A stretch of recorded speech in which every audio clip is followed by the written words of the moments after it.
Hello everybody, welcome back to the Nibiru channel. It is February 9th, 2017, and back in mid-December 2016, I received some footage from a gentleman over in France, Bordeaux, France, and the video footage was what looked to be either a very large meteor falling out of the sky or possibly a Planet X flyby.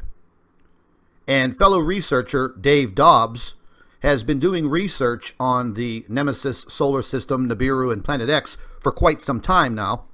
And he has generated models and also has documented these flybys for quite some time.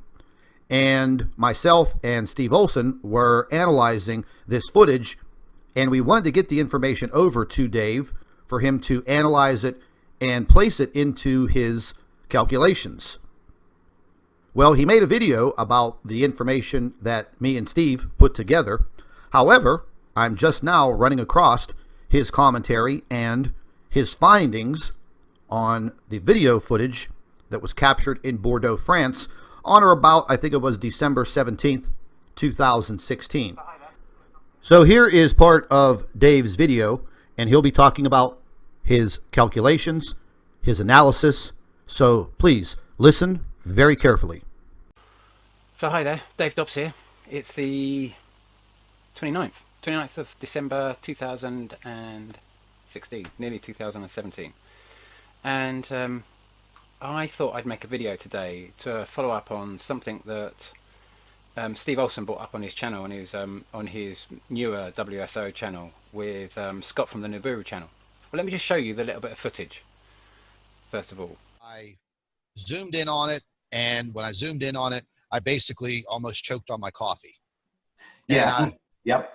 I was like, wow, I cannot believe this, because there's no other planet in our solar system that's going to produce, you know, this discharge of these wings. Right, and that brings up the other thing that you sent to me, and you said, "Hey, Steve, we need to get a hold of Dave Dobbs." So, Dave, if you're watching, you know, I have tried to reach out to you a couple times, but look at what happened. This is from December 17th, I believe, right? Yeah, a couple days ago in France. Well, all right. There we go.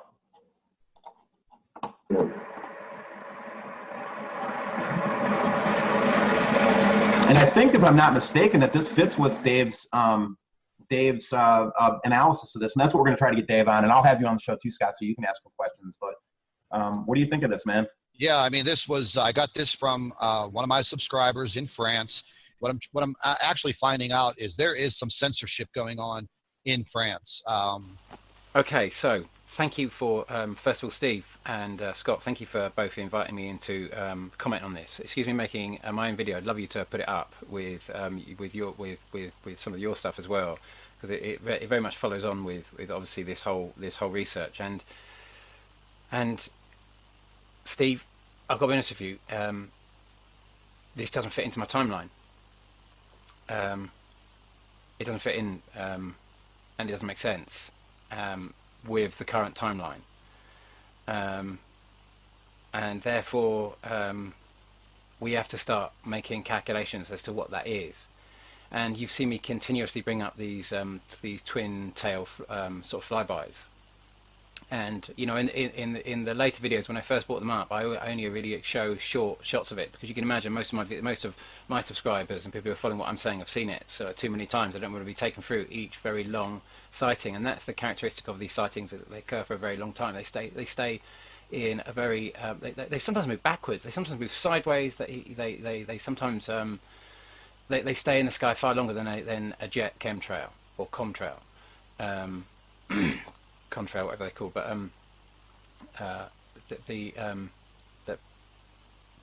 this characteristic is it's a Nibiru characteristic, except that Nibiru, by my maths, can't be there because we've already seen it. You know, we saw it heading back towards the sun direction on the 22nd of September.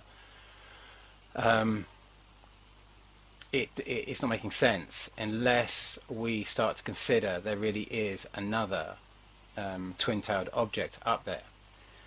And we've got a big problem here because, you know, as you said, Scott, there can't be another twin tail object But I've got two testimonies of two video testimonies of another flyby with two what looked like Nibiru's, two twin-tail objects going exactly the same direction, running exactly parallel with each other. Jeff P brought this up recently as well, and said, what about these? We have these two distinct sightings. So we know there is another. We know there's several objects orbiting this dwarf planet. Several celestial bodies. I'm not too sure how many exactly. I've heard lots of different sort of accounts. But I like to have documented testimony, and that's why these flybys are so important to me, because they're real flybys that are coming in from a variety of sources, and each one independent. I can't imagine all of these people coming out and getting together and saying, let's all post these independently. I found that timeline by I didn't have the exact 200 days, or maybe I had one 200-day interval between two timelines, but I had to basically work it out, and then I had to spend literally probably the best part of really months digging through YouTube trying to find them out as I started working out the timeline. I had to start finding those various flybys, and sometimes I got the dates wrong, and then we had to source out where and when they were originally posted, because sometimes people post flybys of planets and they don't give a time, a date, a place, and they're so important when you post a video, because you can just add so much confusion to you can just water down the mix and throw confusion out. So it takes not just finding a finding, but actually knowing that it's a legitimate, knowing that the time and the place and the date are legitimate. And so we've got a problem with this date, that you've seen all the other timelines that I've put together. They were on the 200-day timeline. Okay, and then we had Becky Lewis's footage, which was on the 28th of March 2015. Now I predicted that Nibiru, in previous videos, I predicted that Nibiru would pass Earth on the 22nd of December. And obviously I've talked about this. I'm not going to go into too much detail on any of these, because obviously those who watch my channel know all about it, but obviously more people are coming on board with this all the time, so I have to kind of regurgitate everything as we're going along. And it's very important this, because this footage on the 28th of March 2015, I made a video literally a day before that saying we are coming to the 100-day point in this cycle, like a half point after that sighting on the 22nd of December 2015 that I predicted would come in, and then it came in. At the time I thought, oh, what had I done? But then it passed. We had two corroborating testimonies saying it passed. So when I put that together, I realised that at that point, I didn't know we were going to see it then. I was understanding that this would be the half point in the cycle. But then we had this footage from Becky Lewis, and we suddenly saw it. And she literally made it the day after. When she made it, she was like, oh my God, Dave Dobbs, he'd said that we were exactly at the half point. So she posted the video. It's an incredible piece of footage. And then we realised that I'd actually, in my earlier videos, I'd said that I'd predicted the next passage, all the next passages. It was around about the 23rd of June, I think. I can't remember exactly. And then it was going to be the 15th, the 25th of. It's going to be the 25th of January 2017. I'd minus 50 days from that cycle, because up until that Becky Lewis footage on the 28th of March, the 100-day point, half point in the cycle, I'd never imagined that it was at, if you like, a right angle. It was being seen at a right angle to the sun from our perspective each time. So because of that, I deducted exactly 50 days from the 25th of January 2017. I had no other choice, because we'd only ever had one cycle, one point in the cycle up until then, as it had gone over the sun. So then my only logical conclusion was to deduct 50 days to bring it to a quarter cycle. The only point it could, if it was going to affect Earth, the closest point would be 50 days before the furthest point away from the sun in the cycle. Except you'd have to understand, this whole system, for this to happen, would have been having to leave the sun and being on its exit trajectory. Excuse me. So when we saw this 100-day point, it was just like, oh my God. That means that it's finally moved away from the sun. It's close. It's sort of closest point to the sun, which means we're seeing both sides of it. And But then we knew it was beginning, absolutely, without any doubt. It was not still going round, it was actually leaving the sun. So we knew it was on its way out. It was just that where was the exit point? Was it going to come straight over the sun and keep going, sort of in an arc, or was it going to come right back round and come back from whence it came, the same sort of direction? You know, I have no idea. We can all have our different theories and that sort of stuff, but we've got to understand that obviously there's higher bodies, higher intelligence in our own world that understands more about this than I do, that is not telling us. And because maybe it doesn't want us to be too scared, maybe it just doesn't know how to deal with it, maybe it just doesn't really know which side of the fence it's on in all of this, that it's so confused by all the data, it just doesn't know. It's piggy in the middle of just too much, that it hasn't actually got any answers right now. It's just how to deal with the most impossible thing to even believe. And when you do see it, you just can't believe it. It's just overwhelming.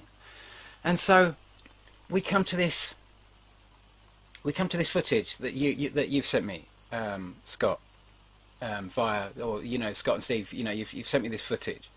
Like I say, it doesn't really fit in, or maybe it does, and the 50-day thing is correct, but if that's the case, that's not making any sense to me, because I'm not seeing. You can see just by looking at that footage of the twin tail. So that was on December the 17th, that twin tail, and then we have this footage after on the 20th that I'm assuming it's on the 20th, the morning of the 20th, I'm assuming, where you have this red orb and this what looks like a twin tail again. So we have these two corroborating testimonies of two twin tails, one on the 28th of March 2015 and one on the 28th of February 2013. And what's interesting here is that they're both on the same day. So I know that doesn't seem significant in any real way because there's such a big gap between the two, but sometimes the most simplest things are staring us in the face. And I didn't notice this until after very much in this practice. The reason I work with these twin tails is because there's so much data here. There's so much mind-blowing data that's coming in, just like the wave that's coming in at the moment, and all these kind of like all this helium that's coming in, and this atomic evidence of a collapsed dwarf planet. Something that's gone from the process of fusing hydrogen into helium, and then it's collapsing down more from there, I guess, into more denser material. So it's a very, very old grandfather sun, and maybe that's why it has a slightly it's abundant with a different type of helium apparently. But I'm no kind of like I'm no chemist or anything like that really. I have my own little area. I'm a writer, but so I research information, and there's lots of information about this, and I'd really advise anyone who's trying to understand this to because there's a lot of great minds looking into this. BP Earthwatch is just his channel absolutely amazing, really amazing research. Whether he's right, I don't think he's trying to be right. I think he's just trying to gather as much information as possible and open our heads to sort of like trying to understand this a bit better. And so this is new to all of us. Most of us can't believe what's happening at the moment. What to say about it? But anyway, we've got two corroborating testimonies here. The other one, like I say, on the 28th of March 2001, on the 28th of March 2015, and one on the 28th February 2013. And so I started running calculations with all of these dates, because there's some other dates that are not fitting in, and I started realizing that I started playing with this month cycle. So then we take the sighting on the 22nd of September 2016. This didn't fit quite with the timeline either. This was, I'd expect the timeline, just to go over the date calculator here, I'd expect that I was expecting on my timeline around about the 17th of October as the half point cycle, and the 22nd of September 2016 of that flyby posted here. That threw a spanner in the works for me. That really did as well, because we have to follow. If we really find a pattern and we've got enough enough flybys to actually to make this work. So we're not just kind of like we're not just playing with the numbers. We've got 7, 8, 9, whatever it is, flybys. All of really very close to 200 days apart, and that's just too much data to ignore. So, and we've got, like I say, we've got two sightings with 2 twin tail objects. In both pictures, they're both parallel, and they're a couple of years apart. So I'm starting to put it together that we've got another object. If I put all those dates into a calculator, into a date calculator. Okay, so that means we've got 2 corroborating testimonies of 2 twin tail objects, and we've worked out one of them. We've worked out the one that has the 200-day timeline, and that's really what I've been focusing on. We have to focus on that because that's the data that's really coming in that we're seeing, that gives us, it's the only thing I can see that's going to give us any real clue as to where this thing is exactly and when it most affects us by absolute fundamental flybys. It's so important.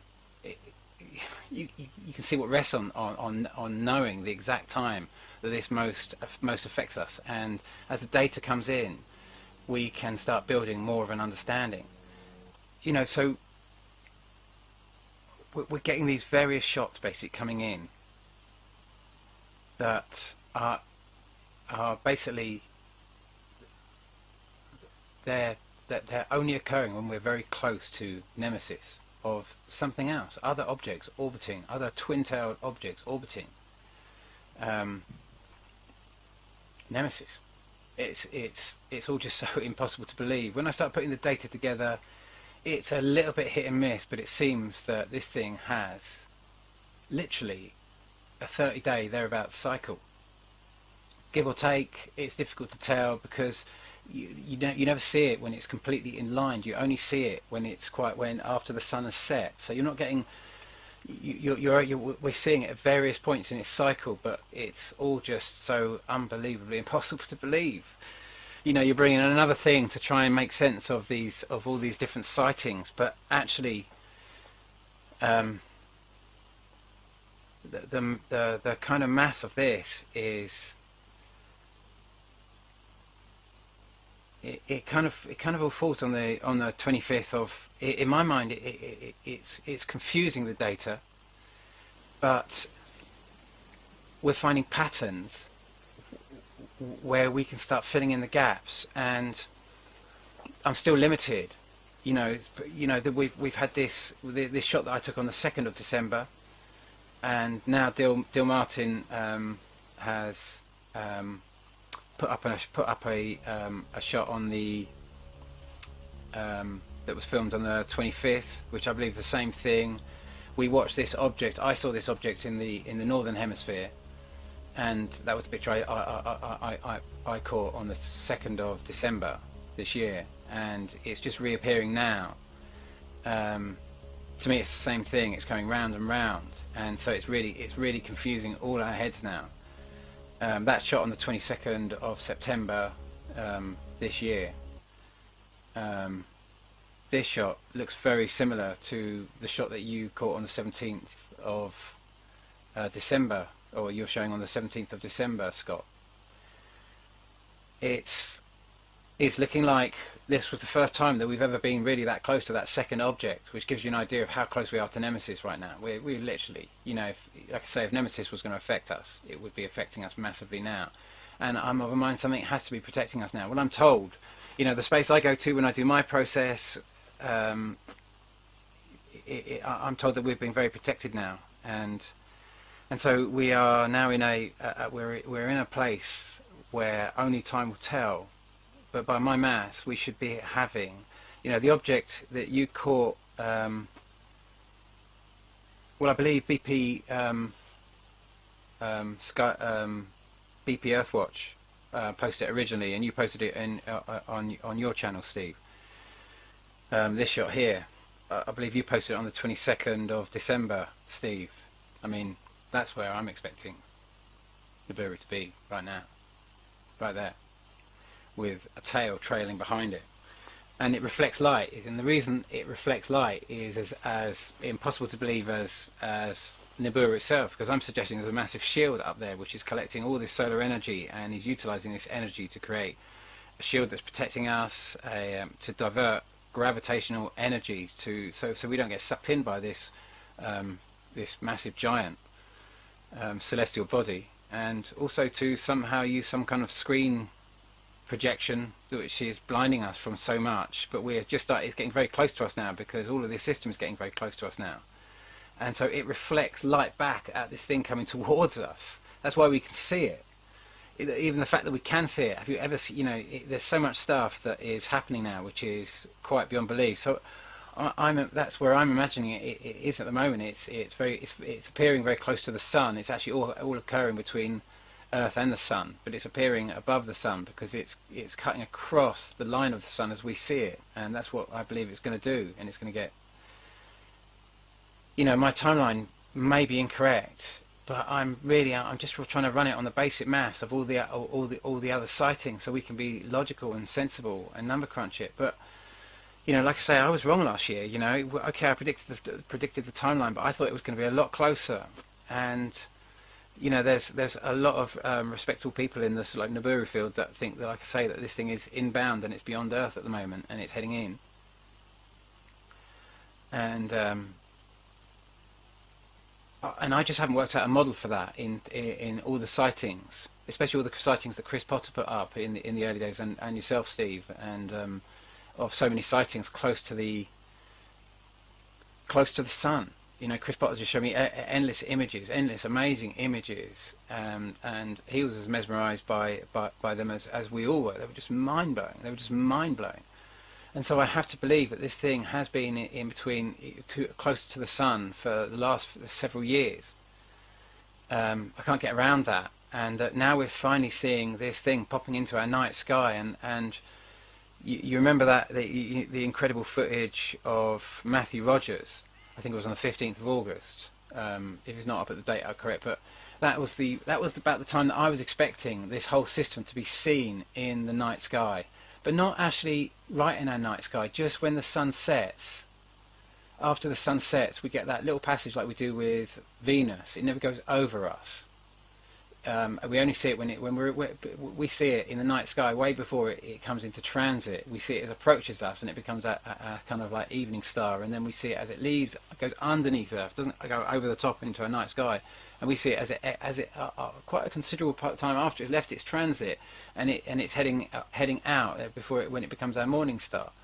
Hopefully I might have those the wrong way around, but I think you get my gist. And I knew that as we approached the Nemesis system, we would get that shot. I was calculating that we would get that shot because it hadn't passed. We hadn't had a pass, the close passage in June, July.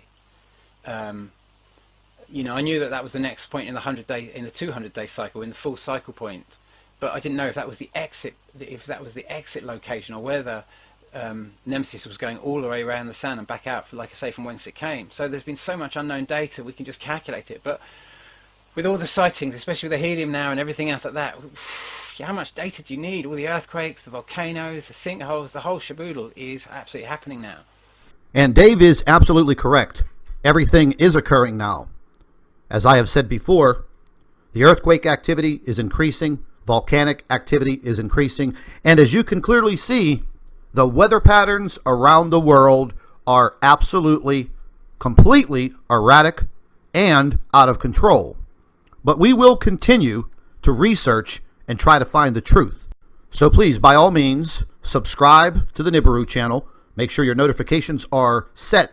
And please, stay tuned. We will have more information.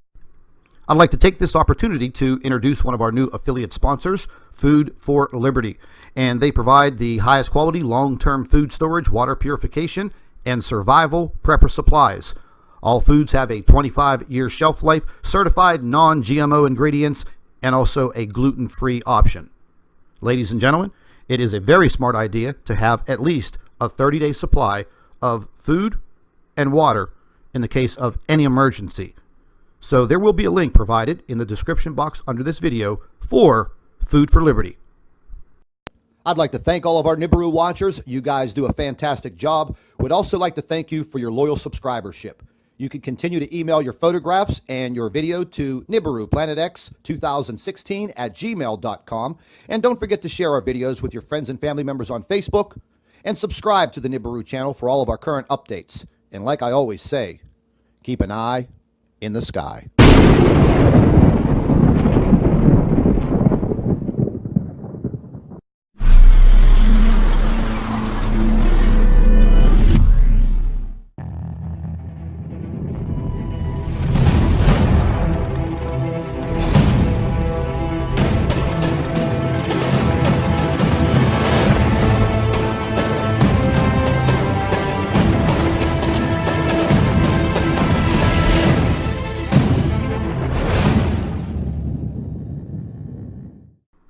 Hello everybody, welcome back to the Nibiru channel. It is February 9th, 2017, and back in mid-December 2016, I received some footage from a gentleman over in France, Bordeaux, France, and the video footage was what looked to be either a very large meteor falling out of the sky or possibly a Planet X flyby. And fellow researcher Dave Dobbs has been doing research on the Nemesis solar system, Nibiru, and Planet X for quite some time now. And he has generated models and also has documented these flybys for quite some time.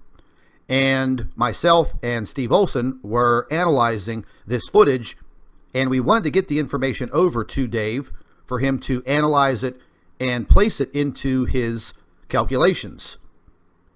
Well, he made a video about the information that me and Steve put together.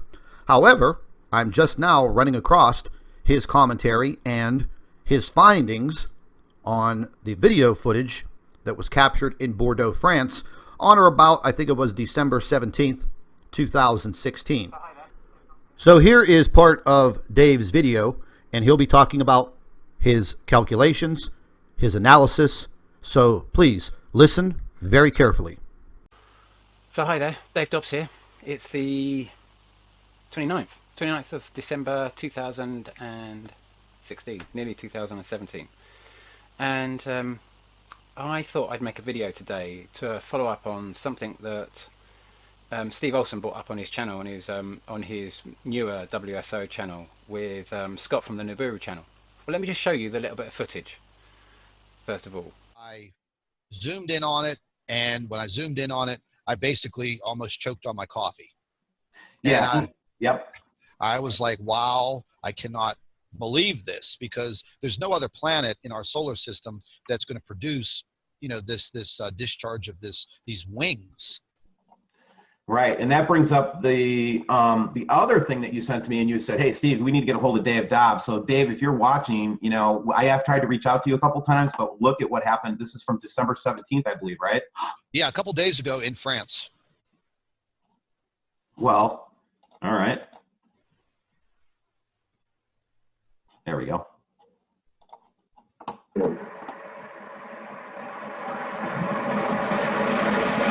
And I think, if I'm not mistaken, that this fits with Dave's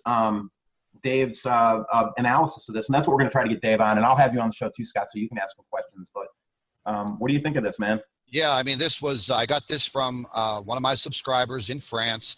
What I'm actually finding out is there is some censorship going on in France.